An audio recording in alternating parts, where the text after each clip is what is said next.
और अब बात कर लेते हैं खबरों की। लखनऊ से खबर सामने आ रही। मुख्तार अंसारी गैंग के गुर्गे की संपत्ति होगी कुर्क। कुर्की के लिए लखनऊ पहुंची गाजीपुर जिला पुलिस। मुख्तार गैंग के रियाज की पत्नी निखत के नाम पर प्लॉट।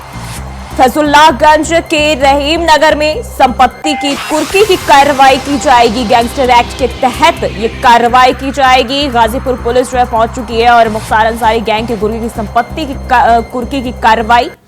लखनऊ से ये जानकारी गैंगस्टर एक्ट के तहत कुर्क कर रही है गाजीपुर पुलिस और फैजुल्लाहगंज के रहीम नगर में ये कार्रवाई की जाएगी। आपको बता दें मुख्तार गैंग के रियाज की पत्नी निखत के नाम पर प्लॉट है और अब जो है पुलिस की ओर से कुर्की की कार्रवाई कुर्की के लिए लखनऊ पहुंच चुकी है गाजीपुर जिला पुलिस। तो ये जानकारी सामने आ रही। लखनऊ से मुख्तार अंसारी गैंग के गुर्गे की संपत्ति पर कुर्की की कार्रवाई।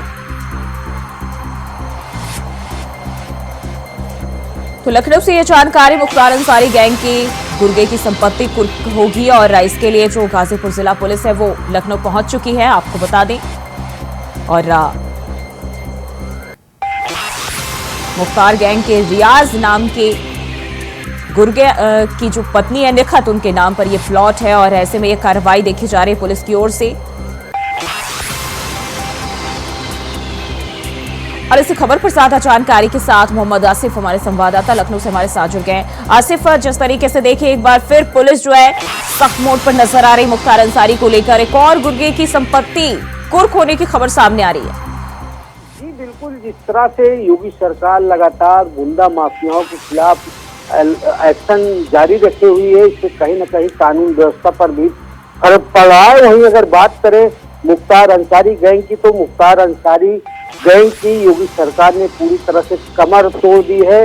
और आज जिस तरह से गाजीपुर की पुलिस गैंगस्टर मामले में मुख्तार अंसारी के गुर्गे की संपत्ति कुर्क करने पहुंची है, यह बड़ी कार्रवाई है। गाजीपुर पुलिस अब जो इस गुर्गा है उसकी पत्नी के नाम प्लाट है और यह करोड़ों का प्लाट है, इस पर आज पुलिस पहुंच चुकी है। तो क्या कार्रवाई जो है कुर्की की वो शुरू हो चुकी है? जी बिल्कुल, जो ही गाजीपुर पुलिस स्थानीय यानी कि राजधानी लखनऊ पुलिस के साथ मौके पर पहुंची है और सीलिंग की कार्रवाई की जा रही है। इस संपत्ति को पूरी तरह से कुर्क कर दिया जाएगा और आने वाले दिनों में जिस तरह से यह कार्रवाई देखने को मिल रही, लगातार मुख्तार गैंग के गुर्गों पर कड़ा एक्शन देखने को मिल रहा है, तो यह अपने आप में बड़ी कार्रवाई है। और यह संपत्ति गैंगस्टर मामले जो गाजीपुर में दर्ज था, उसी मामले में जो है रियाज मुख्तार अंसारी का खास गुर्गा था, उसकी संपत्ति अब कुर्क करने की तैयारी चल रही है। क्या जानकारी मिल रही है इसको लेकर? कितने की संपत्ति जो है कुर्क की जा सकती है इस दौरान?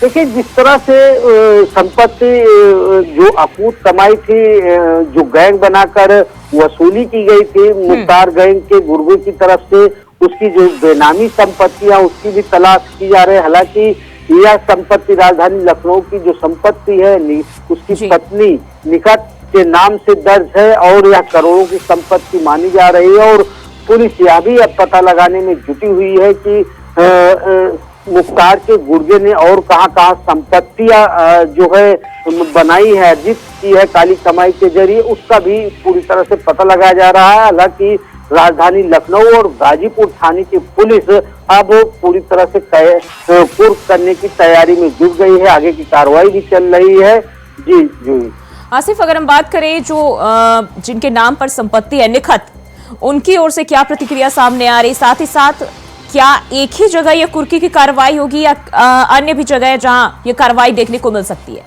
देखिए, जो ही मुख्तार गैंग के जो भी गुर्गे हैं उनके खिलाफ लगातार योगी सरकार, योगी की पुलिस की तरफ से एक्शन देखने को मिल रहा है। गाजीपुर, मऊ, राजधानी लखनऊ और अगल बगल जिलों में भी कुर्की की कार्रवाई हो चुकी है। साथ ही साथ मुख्तार गैंग के गुर्गों की जो अन्य संपत्तियां उनकी तलाश भी की जा रही है, डाटा इकट्ठा किया जा रहा है। और अगर कुर्की की कार्रवाई की बात करें तो मऊ, गाजीपुर के बाद जिस तरह से मुख्तार के गुर्गे के खिलाफ यह बड़ी कार्रवाई देखने को मिली है और कहा भी जा रहा है कि मुख्तार के इस गुर्गे ने बड़ी संपत्ति बनाई है कई शहरों में। यानी कि अब जिस तरह से मुख्तार के गुर्गे अब पुलिस की रडार पर हैं और वह पुलिस जो है लगातार एक्शन मोड में भी दिखाई दे रही है। तो आने वाले दिनों में और भी एक्शन देखने को मिल सकता है, क्योंकि गाजीपुर मऊ के बाद राजधानी लखनऊ में जी आसिफ पर नजर बनाए रखिएगा, आगे भी हम आपसे अपडेट लेंगे। फिलहाल के लिए बहुत बहुत शुक्रिया। और वहीं लखनऊ से एक और जानकारी सामने आ रही, सिपाही भर्ती परीक्षा से जुड़ी अपडेट। आधार नंबर ना देने वाले अभ्यर्थियों को 2 घंटे पहले पहुंचना होगा आधार कार्ड का केंद्र पर, कराना होगा सत्यापन। तो सिपाही भर्ती परीक्षा से जुड़ी अपडेट सामने आ रही। आधार नंबर ना देने वाले अभ्यर्थियों को परीक्षा केंद्र पर 2 घंटे पहले पहुंचना होगा, साथ ही आधार कार्ड का केंद्र पर जो है सत्यापन कराना होगा। बाकी अभ्यर्थियों को आधे घंटे पहले पहुंचना होगा। वहीं कुल 67 जिलों में 1174 परीक्षा केंद्र बनाए गए हैं। अभ्यर्थियों की सुविधा के लिए हेल्पलाइन नंबर भी जारी किए गए हैं। आपको बता दें 8867786192 और 9773790762 नंबर जारी किए गए हैं। तो आप इसके जरिए जो है हेल्पलाइन नंबर जारी किए गए हैं और चाहे तो जो अभ्यर्थी है इसके जरिए हेल्प ले सकते हैं। तो अभ्यर्थियों की सुविधा के लिए हेल्पलाइन नंबर जारी कर दिए गए हैं। तो सिपाही भर्ती परीक्षा से जुड़ी ये अपडेट सामने आ रही है। टीवी स्क्रीन पर आप ये नंबर देख सकते हैं और हेल्पलाइन के लिए जो है ये नंबर जारी किए गए हैं। तो परीक्षा केंद्र की बात कर ले तो कुल 67 जिलों में 1174 परीक्षा केंद्र बनाए गए हैं। साथ ही आपको अपडेट दे दें कि आधार कार्ड का केंद्र पर सत्यापन कराना होगा। आधार कार्ड ना देने वाले अभ्यर्थियों को 2 घंटे पहले पहुंचना होगा और परीक्षा केंद्र पर सत्यापन कराना होगा। और इसके साथ ही जो बाकी के अभ्यर्थी हैं वो आधे घंटे पहले पहुंच सकते हैं।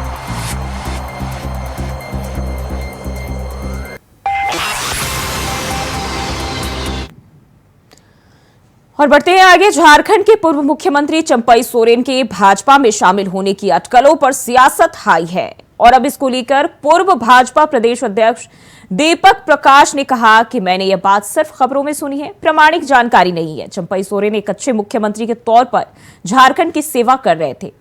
सब कुछ केंद्रीय नेतृत्व पर निर्भर करता है। वो एक बहुत बड़ी शख्सियत है, लेकिन जिस तरह से उन्हें मुख्यमंत्री पद से हटाया गया वह बेहद दुर्भाग्यपूर्ण है। की खबरों को मैंने भी खबरों में ही सुना है, इसकी ऑथेंटिक जानकारी मुझे नहीं है। और जब ऑथेंटिक जानकारी हुई तो सबसे पहले मैं आप किसी भी मुख्यमंत्री को अपने मंत्रिमंडल में किसको रखा जाए किसको नहीं रखा जाए उनका विशेष अधिकार होता है, लेकिन लोकतंत्र में भी व्यक्ति और विधायक और सांसद को अपनी भूमिका अदा करने का अधिकार। नेतृत्वकर्ता के रूप में झारखंड की सेवा कर रहे थे, अच्छे मुख्यमंत्री के रूप में उन्होंने झारखंड की सेवा किया है, बेदाग मुख्यमंत्री और कुशल नेतृत्वकर्ता के रूप में झारखंड में उनका नाम एक मुख्यमंत्री के रूप में याद हम सब लोग करते हैं। और वहीं कोलकाता कांड ने पूरे देश में आक्रोश पैदा कर दिया है। इस कांड के विरोध में पिछले कई दिनों से प्रदर्शन हो रहा है। उस भयावह घटना के विरोध में आज भी देश भर के डॉक्टर्स हड़ताल पर रहेंगे।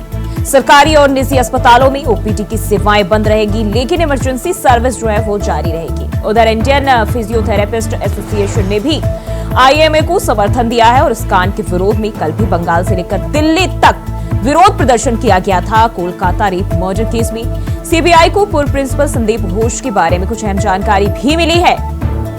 अभी तक की जांच और फाइंडिंग के आधार पर पूर्व प्रिंसिपल संदीप घोष से सवाल जवाब किया जा रहा है। इधर ममता सरकार ने आरजीकर अस्पताल के 43 डॉक्टर सहित 190 नर्सिंग स्टाफ का भी ट्रांसफर किया है। बताया जा रहा है कि 14 और 15 अगस्त की रात को जो हंगामा हुआ था उसके बाद से नर्सिंग स्टाफ भी स्ट्राइक पर चले गए थे और प्रिंसिपल के खिलाफ उन्होंने माहौल बना दिया था। डॉक्टर के संगठन यूडीएफए ने कहा कि ममता सरकार ने जानबूझकर ट्रांसफर किया है। तबादले से हमारी न्याय की मांग नहीं रुकेगी, हम अपनी लड़ाई में एकजुट हैं। आरजी करके 10 डॉक्टर दूसरे अस्पताल भेजे गए हैं, जबकि 32 डॉक्टर बाहर से आरजी कर अस्पताल में बुलाए गए हैं। बीजेपी ने ममता सरकार के फैसले को तालिबानी फतवा बताया है। आरजी कर मेडिकल कॉलेज में डॉक्टर के दुष्कर्म के बाद निर्मम हत्या के मामले में एक डॉक्टर ने देश के मुख्य न्यायाधीश को पत्र लिखा। पत्र सिकंदराबाद के army college of dental sciences की बीडीएस डॉक्टर मोनिका सिंह ने लिखा। डॉक्टर की तरफ से पत्र याचिका दायर करने वाले वकील सत्यम सिंह ने बताया कि डॉक्टर मोनिका ने मुख्य न्यायाधीश को भेजी पत्र याचिका में मांग की है कि कोलकाता के आरजी कर मेडिकल कॉलेज अस्पताल में केंद्रीय सशस्त्र बलों की तैनाती की जाए ताकि प्रदर्शनकारी डॉक्टर्स और अपराध स्थल की सुरक्षा की जा सके।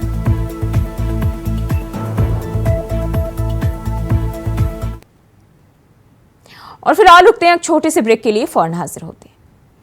ब्रेक के बाद स्वागत है आपका। बढ़ते हैं खबरों की ओर। आरजी कर मेडिकल कॉलेज एवं अस्पताल में महिला डॉक्टर के साथ हुए वारदात को लेकर देश भर में अलग अलग जगहों पर डॉक्टरों का प्रदर्शन जारी है।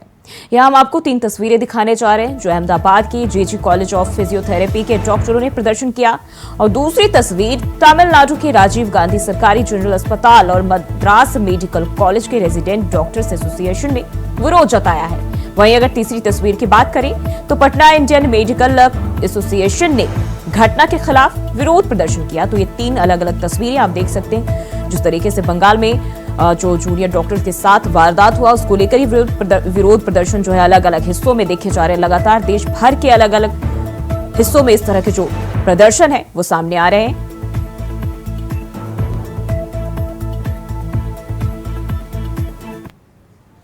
और वहीं दिल्ली में भारत ने voice of global south summit के तीसरे संस्करण का आयोजन किया, जो भारत के वसुधैव कुटुंबकम के दर्शन पर आधारित एक कार्यक्रम है।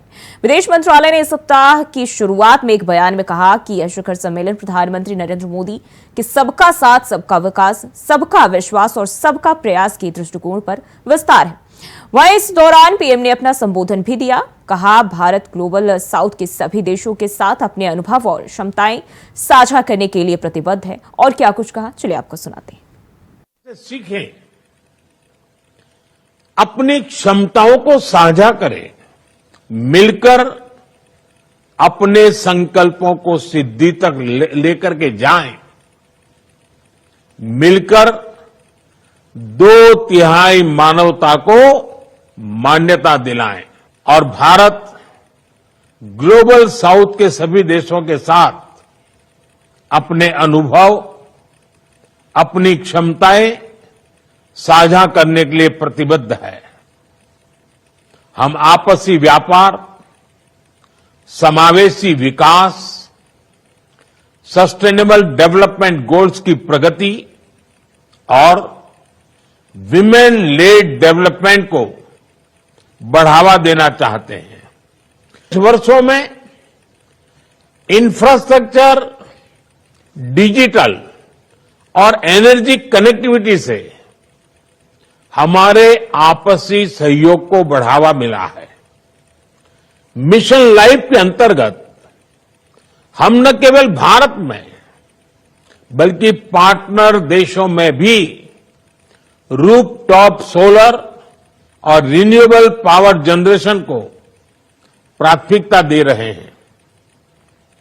हमने फाइनेंशियल इंक्लूजन और लास्ट माइल डिलीवरी के अपने अनुभव को साझा किया है। ग्लोबल साउथ के विभिन्न देशों को यूनिफाइड पेमेंट्स इंटरफेस यूपीआई से जोड़ने की पहल की है। एजुकेशन, कैपेसिटी बिल्डिंग और स्किलिंग के क्षेत्र में हमारी पार्टनरशिप में महत्वपूर्ण प्रगति हुई है।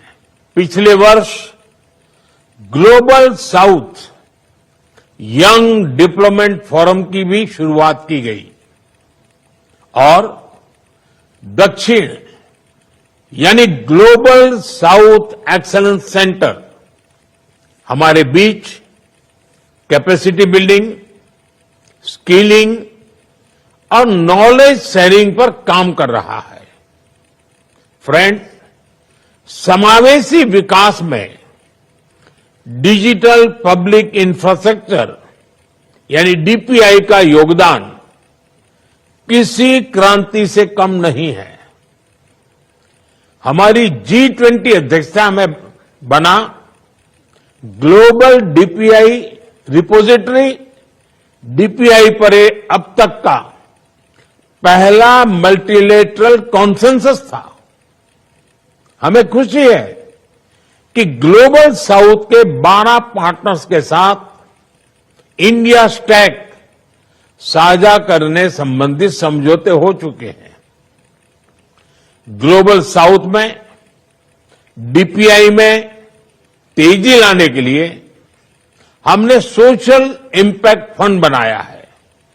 भारत इसमें $25 मिलियन का शुरुआती योगदान करेगा। फ्रेंड्स, हेल्थ सिक्योरिटी के लिए हमारा मिशन है वन वर्ल्ड वन हेल्थ, और हमारा विजन है आरोग्य मैत्री, यानी फ्रेंडशिप फॉर हेल्थ। हमने अफ्रीका और पैसिफिक आइलैंड देशों में अस्पताल, डायलिसिस मशीनें, जीवन रक्षक दवाएं और जन औषधि केंद्रों के सहयोग से इस मित्रता को निभाया है। मानवीय संकट के समय भारत एक फर्स्ट रिस्पॉन्डर की तरह अपने मित्र देशों की सहायता कर रहा है। चाहे पापुआ न्यू गिनी में ज्वालामुखी फटने की घटना हो या कीनिया में बाढ़ की घटना, हमने गाजा और यूक्रेन जैसे कॉन्फ्लिक्ट क्षेत्रों में भी मानवीय सहायता प्रदान की है। Friend, voice of global south summit एक ऐसा प्लेटफॉर्म है जहां हम उन लोगों की आवश्यकताओं और आकांक्षाओं को आवाज दे रहे हैं जिन्हें अब तक अनसुना किया गया है। मेरा मानना है कि हमारी ताकत हमारी एकता में है और इस एकता के बल पर हम एक नई दिशा की ओर बढ़ेंगे। अनुभवों से और फिलहाल के लिए बुलेटिन में बस इतना ही। खबरों के लिए बने रहिए इंडिया वॉइस के साथ।